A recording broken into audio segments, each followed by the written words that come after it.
One of my favorite scenes so far this season is, and kudos for Brandon Victor Dixon. I think he's amazing as but when he confronts him about, you know, you're not the man who you think you are. I know who you are.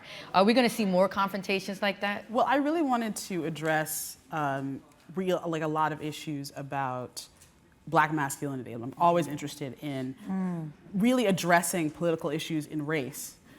Intra-race is also as interesting as inter-race, right?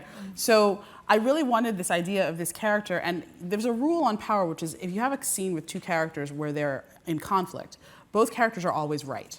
You may not agree with them, but they're always right in what they're saying. We never have a straw man scene where one person is absolutely right and the other person is wrong. So, for example, when you saw Angela and Tasha earlier tonight, when Angela said, "We both suffered at his hand," she was right. When Tasha says, "I can't trust you, you're a liar and so is he," she's right. We don't do scenes where one person is right. So that was a scene perfectly where the two men were both right.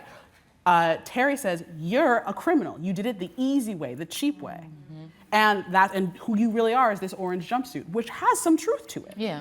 But when Ghost says, "You grew up bougie, you had a backyard, didn't you? You had books, both your parents went to college, you didn't have to make the choices I made." That's true too. And I think those things are both really relevant because we, as Black folks, I think, always like to pass judgment on each other. And that's what's also there in the scene too. You need to be someone who's done both, been both, to be able to actually pass judgment on either character, you know? Yeah.